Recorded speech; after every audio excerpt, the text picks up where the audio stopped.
Hi, Ginger. It's Jennifer. Hi, how are you? Good. How are you? Oh, I'm crazy. Busy. It's every part of my life is busy. You could single out any part of it and I could say, "Yep, busy. Yep, busy." The part.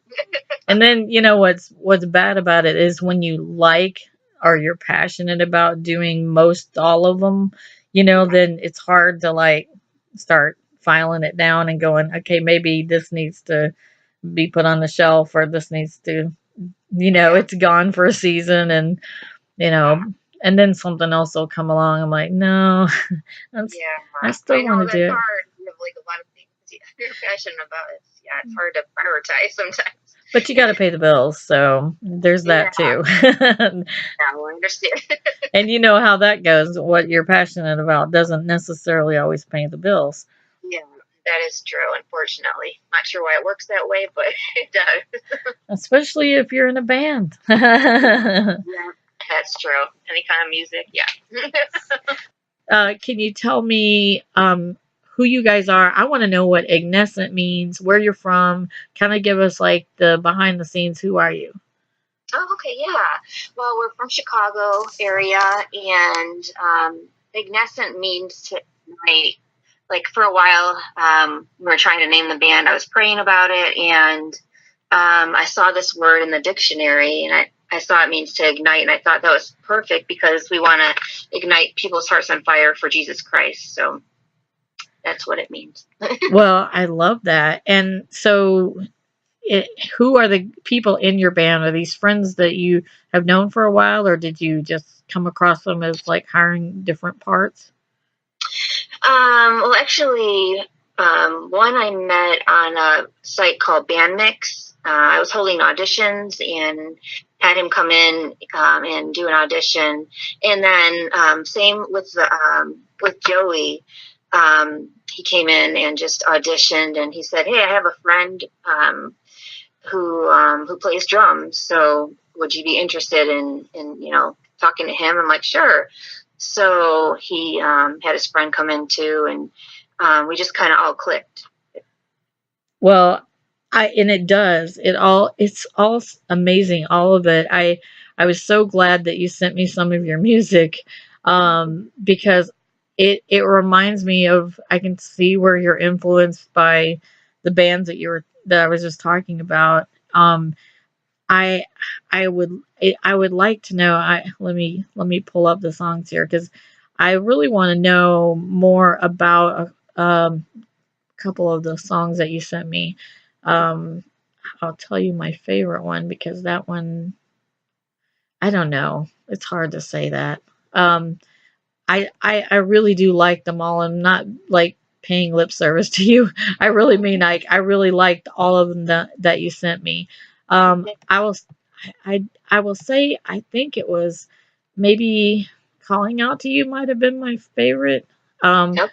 But but is so, for instance, for like Calling Out to You, is there anything like specific behind that song? Yeah, actually, I was going through a divorce at that time. My husband had left me for another woman, and so that song was basically a cry out to God, because I was just crushed and so hurt, and so it was just a cry out to God, just saying, "I'm calling out to you, God. Just please help me through this. I don't know what to do.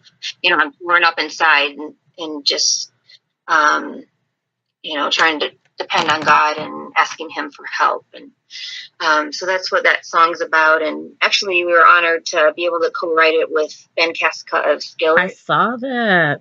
Yeah, Ben's pretty talented guy. Yeah, that was just an amazing opportunity. And then we also found out in the last month that it's going to be on the soundtrack of Worthy the movie. That's coming out in 2020. So super excited about that too. And we just interviewed the director, or the writer director, Bruce I guess he's both writer, director, producer. I guess he's kind of all of it.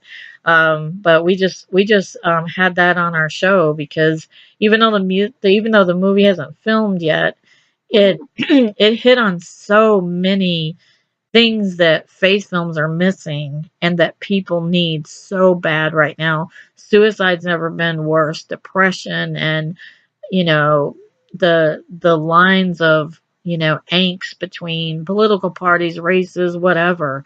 I mean, everything is so it's we're just in a need for somebody to kind of that's why I think rock music, it needs so much more of a platform in the Christian world because there's so many people that's where they turn to. I will tell you, when I was younger, like I turned to Ozzy Osbourne and Leonard Skinner and whatever I get my hands to that was loud and I could slam to, of whatever kind, because there was something about it was a release for me.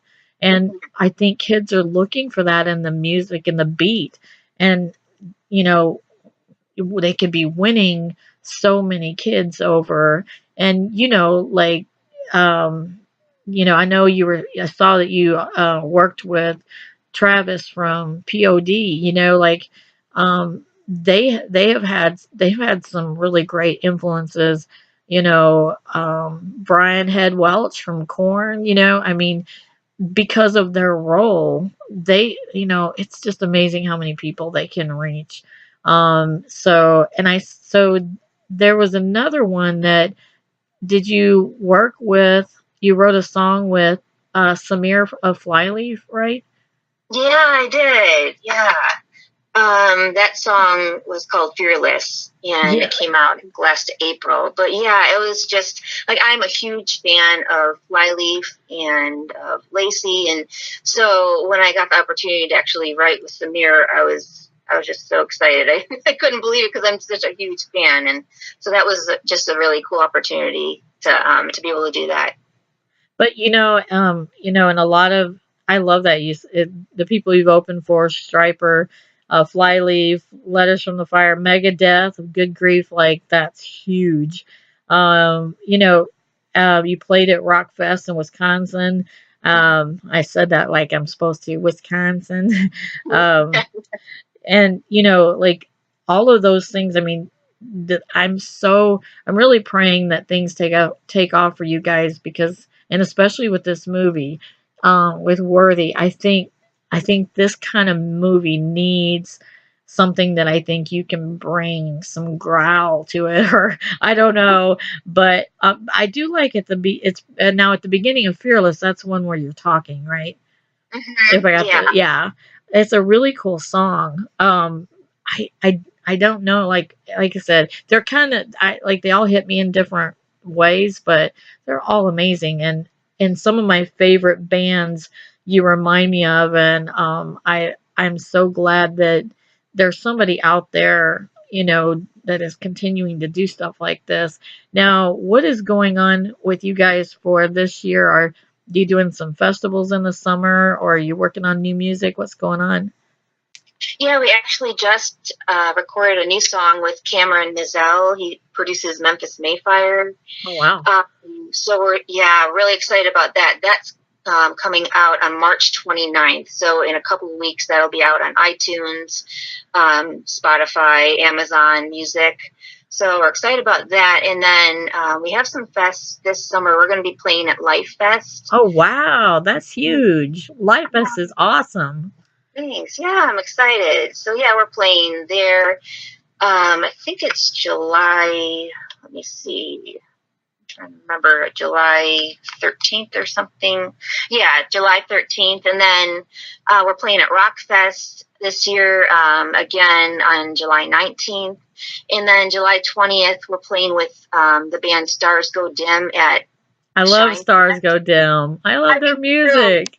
I know, I love their music too. Yeah, so that's something we're really excited about. So yeah, that's some of the fests we have, and then we're also playing at a fundraiser in August in Madison, Wisconsin, just supporting Jim Downs and his Ride Across America, and just a fundraiser to raise awareness about heroin addicts and supporting that. So. Well, you need to come to Michigan because we have 2 festivals here that have indie stages and they welcome rock people. So I'm always curious, I always like to ask people this, is there anybody, other than maybe the obvious influences we've already said, is there anybody like that you want to, whether it's in the Christian world, as far as music or not, like, is there anybody you would really love to at least do a single with, if not, like, be on a tour or open for them? Yeah, I would love to do a tour with Skillet and Lacey Sturm in Red. Yes. And yes, all of those. I would be there, front row. I love Red. I mean, Skillet is kind of like, if you like pop music, do you like Kelly Clarkson? I mean, like, it's kind of the obvious answer, like, Skillet, yes. Like, we all love it. All 3 of my kids love Skillet, and they all have 3 different tastes. Is there something different to you that you see that rock music does that other music platforms don't see? Or is there a certain set of people do you think they reach?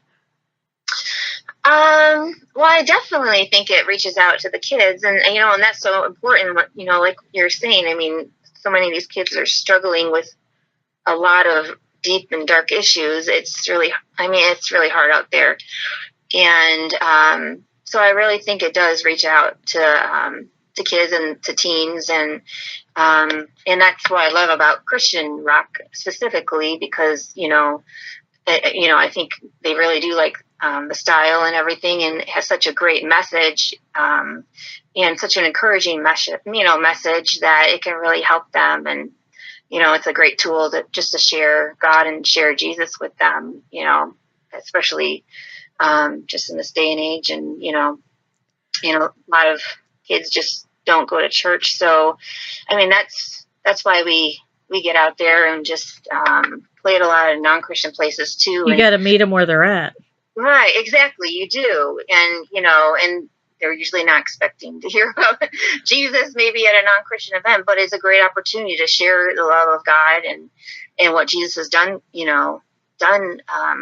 for us. And usually, if they hear some of the songs and the music, they'll, start to like open up a little bit more, and because they're drawn to the music, and then they're open to hearing the message more. But so yeah, I definitely think that's a great, it's a great tool to just share love. It really, I think rock music, I will tell you, I had told you previously, I went to Warped Tour with my daughter, and, and I would go with, I usually had 6 or 7 other kids in the car with us, but, the thing is there's this common theme, and one of the best phrases I've heard in a while is, there's no greater death than the death of hope, and I think that there is a death in the lives of so many young people because there is no hope, and they don't know where to cling, and if they do find something to cling to, it's the wrong thing to cling to, and then they're more lost than they ever were. And I will tell you, this is a totally true story. Is like, for one thing, after my first, Warped Tour, my second one, I was like, what I'm not seeing here at Warped Tour? I'm not seeing youth groups. Why am I not seeing youth groups walking around in here? It was not that expensive to get in. Why are they not walking around talking to people? Why don't they get a booth or something, And there was a Hare Krishna that was he was inside the merch tent, and he had probably 200 books of Hare Krishna, whatever. I don't exactly know what book it was, but I and I thought, these kids are not going to take these books, they're at a rock place, and not only did they take the books, they sat and talked to him. Oh, wow. And I thought, look at this lack of hope. And he was done with all of it. He passed out every one of them books and was gone. And like, no time. He was there for just, maybe 2 or 3 hours. I can't remember how long it was, but I remember coming back through there and he was packing it up. He didn't have any books left. And I thought, you know what? We need somebody to come in there and and do that. Now they're not doing the same Warp Tour thing anymore, but Right. but there are events like that where I think people wonder why Skillet goes on these, secular tours. This is why, Right. because, if you insert, because they're already there and they're already jamming and they're going to love your stuff too. And, Yeah. and for you to say, oh, by the way, they don't mind. They're having a great time.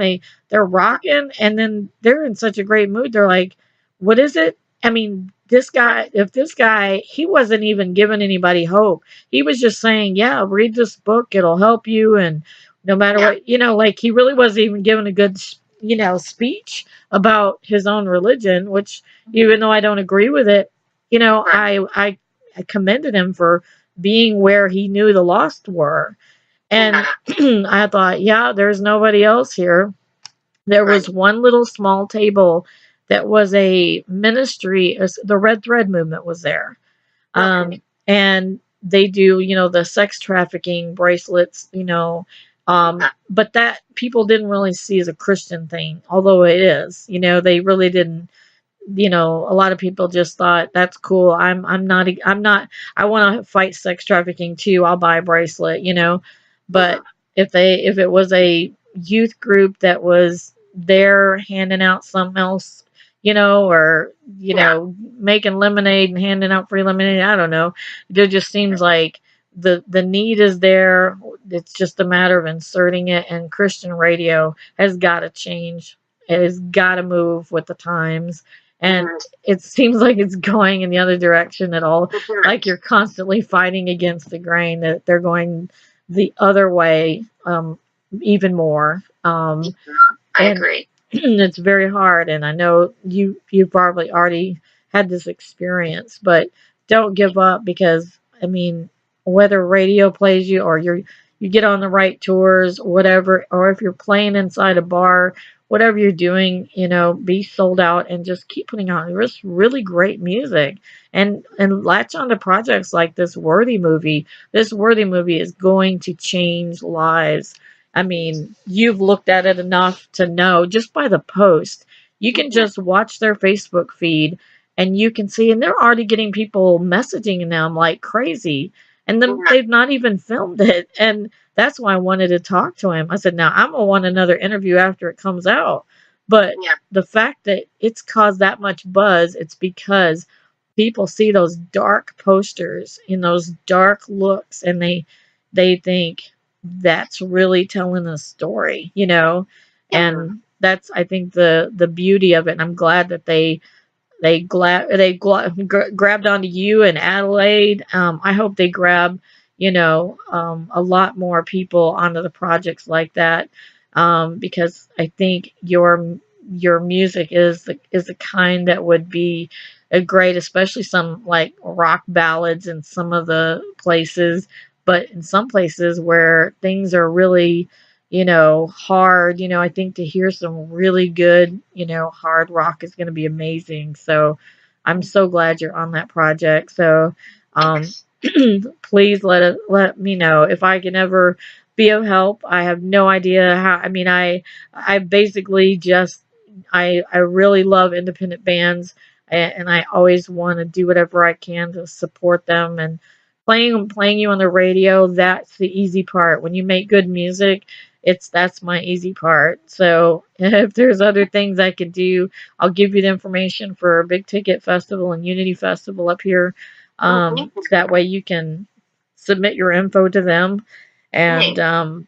but yeah, I mean, I'm just excited. I'm excited to see you somewhere local. You're kind of local already, because I'm near Toledo. I'm where the Detroit airport is, which is not in Detroit at all, but it's it's south of, it's right there. I'm about 45 minutes north of Toledo. So I'm really not that far. I think it takes me 4.5 hours or something like that to get to Chicago. Oh, So okay. Yeah, that's so not too.